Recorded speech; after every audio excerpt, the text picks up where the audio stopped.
अकाल मृत्यु वो मरे जो काम करे चंडाल का, काल उसका क्या करे जो भक्त हो महाकाल का।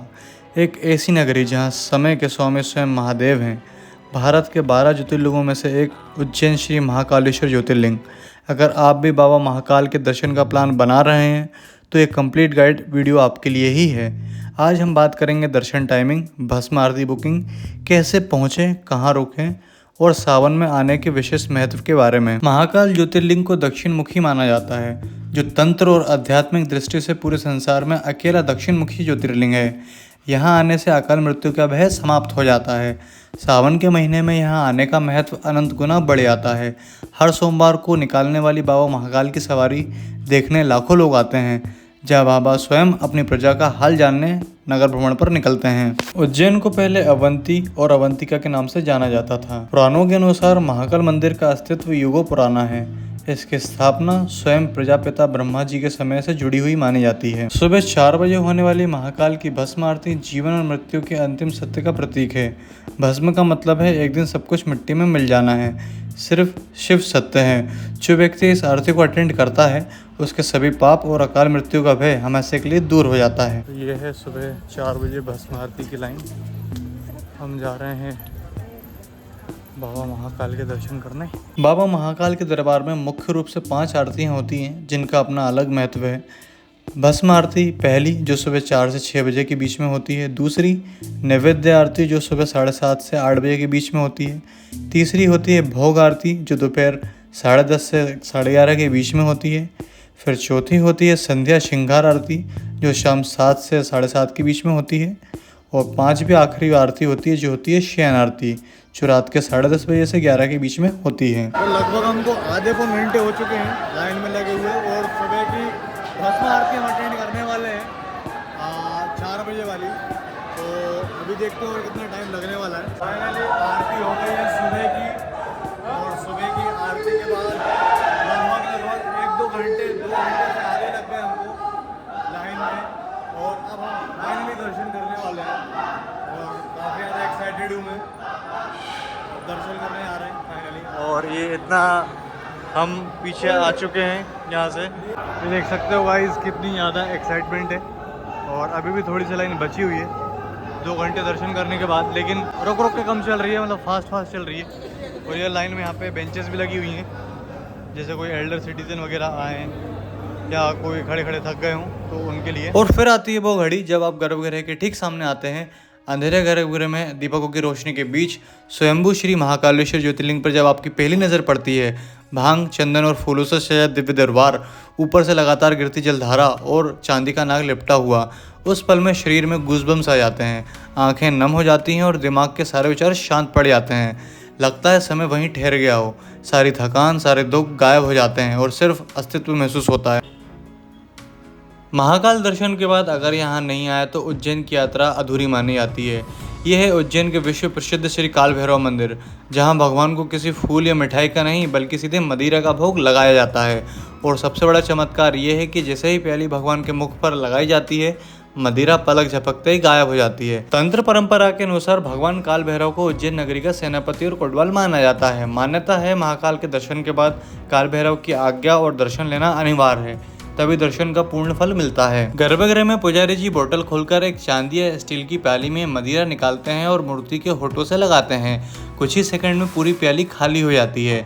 मंदिर के नीचे ना कोई पाइप है, ना ही कोई गुप्त रास्ता। ये अनोखा चमत्कार यहाँ सदियों से हर रोज हजारों भक्तों के सामने होता है। अगर लोकेशन की बात करें तो ये मंदिर महाकाल मंदिर से लगभग 5 से 6 किलोमीटर की दूरी पर शिप्रा नदी के तट पर भैरवगढ़ एरिया में स्थित है। ऑटो या ई रिक्शा से आराम से 15 से 20 मिनट में पहुंच सकते हैं। अगर टाइमिंग की बात करें तो मंदिर सुबह 6 बजे से रात के 10 बजे तक खुला रहता है। अगर स्पेशल डेज की बात करें, रविवार, मंगलवार और कालाष्टमी के दिन यहाँ भक्तों की भारी भीड़ होती है। तो दोस्तों, ये थी एक बहुत ही अद्भुत यात्रा और बहुत ही स्पिरिचुअल यात्रा, जिसमें मैंने बाबा महाकाल उज्जैन में 4 बजे की जो भस्म आरती होती है वहाँ से लेकर काल भैरव के एक चमत्कारी भोग तक, वहाँ तक सब कुछ इंक्लूड किया और आपको सब कुछ बताने की कोशिश करी है। और अगर बेस्ट टाइम टू विजिट की बात करें तो अक्टूबर से मार्च तक उज्जैन में विजिट करने का सबसे बेस्ट टाइम होता है। और अगर आपको सावन के महीने में विजिट करना है या भादों के महीने में विजिट करना है तो भाई एक काम करो, आप है ना थोड़ा सा पहले से प्रिपेयर होकर आओ, क्योंकि भक्तों की भीड़ कुछ ज़्यादा होती है तो थोड़ी सी प्रिपरेशन आपको पहले से करनी होगी। ऑनलाइन टिकट और ऑनलाइन आरती भी करनी होगी तो उसकी बुकिंग 1-1.5 महीने पहले होती है। तो सारी प्रिपरेशन आप पहले ही कर लें, क्योंकि एट द मोमेंट आपको सारी चीज़ें उतनी अच्छे से ना मिल पाएँ। और अगर आप बात करें हाउ टू रीच उज्जैन, तो भाई उज्जैन जंक्शन वेल कनेक्टेड है सभी सिटीज़ से इंडिया के। और नियरेस्ट अगर एयरपोर्ट की बात करें तो आपको इंदौर देखने को मिलेगा। और जैसे ही अगर आप उज्जैन जंक्शन उतरते हैं तो वहाँ से 20 से 50 रुपये देके शेयरिंग ऑटो में आप आसानी से उज्जैन महाकाल मंदिर तक पहुंच सकते हैं, या प्राइवेट कैब भी कर सकते हैं, ऐसा कोई इशू नहीं है। और होटल्स के लिए भी मैं आपको बेस्ट एरिया बता दे रहा हूँ। आपको उज्जैन में नानखेड़ा एरिया में होटल्स बुक करनी है, जहाँ आपको किफ़ायती रेट में, मतलब अच्छे रेट में होटल्स मिल जाएंगी। और आपका जो एवरेज बजट बनेगा पर पर्सन का, जो कि बनेगा मतलब 3 से 4 हज़ार रुपये में आप पूरा उज्जैन आने के बाद यहाँ पर घूम सकते हो। यहाँ के जो नियरेस्ट स्पॉट हैं वो कवर कर सकते हो। तो यार मैंने तो वनडे में सारी जगह घूम ली थी, और मैं आपको भी अपना प्लान बता दे रहा हूँ कि मैंने कैसे सब कवर अप कर लिया था, जिससे यार आपका टाइम वेस्ट ना हो। तो मॉर्निंग में सबसे पहले आपको महाकाल दर्शन विजिट कर लेना है ना। उसके बाद आप मिड डे में काल भैरव मंदिर जाएंगे। उसके बाद आप जाएंगे क्रीड़ा काली का मंगलनाथ मंदिर, है ना। उसके बाद आप जाएंगे संदीपानिनी आश्रम। ये हो गया आपका मिड डे का प्लान। इवनिंग में आप जाएंगे हरसिद्धि माता मंदिर। उसके बाद राम घाट। उसके बाद आप महाकाल कॉरिडोर में नाइट में एक बार विजिट कर सकते हैं। और अगर डे 2 भी आप प्लान कर रहे हैं कि भाई उज्जैन के आसपास, तो भाई 130 किलोमीटर और पड़ता है, आप ओमकारेश्वर जा सकते हो, ठीक है, क्योंकि ओमकारेश्वर ज्योतिर्लिंग काफ़ी फेमस है। तो उज्जैन से आप अगर ट्रिप प्लान कर रहे हो और काफ़ी दूर से आ रहे हो, तो फिर एक ही बार में आप सब कुछ कवर अप करके ओमकारेश्वर भी प्लान कर सकते हो। और 2 सबसे इंपॉर्टेंट टिप्स भी मैं आपको बता दे रहा हूँ, है ना। अगर आपको ऐसा लग रहा है वहाँ पहुँच की स्थिति ऐसी लग रही है कि 4 से 6 घंटे दर्शन में लगने वाले और भीड़ बहुत ज़्यादा है, तो उसके लिए एक स्मार्ट हैक है जो कभी कभी काम करता है। वैसे तो ऑलमोस्ट ही करता है कि आपको 250 रुपये का शीघ्र दर्शन पास मिल जाता है, जो कि मंदिर के काउंटर से मिल सकता है, या आप इसे ऑनलाइन भी प्रीयर बुक कर सकते हो। तो पहले ही अगर इसे आप बुक कर लेंगे तो आपके मतलब 30 से 50 मिनट में दर्शन हो जाएंगे। पहला टिप ये था। और दूसरा टिप ये है कि कॉरिडोर पे या गेट नंबर 4 पर आपको शू स्टैंड फैसिलिटी और मोबाइल लॉकर फैसिलिटी, जो कि हाईटेक है, तो आपको वहाँ पे मिल जाती है, जो कि फ्री ऑफ कॉस्ट है।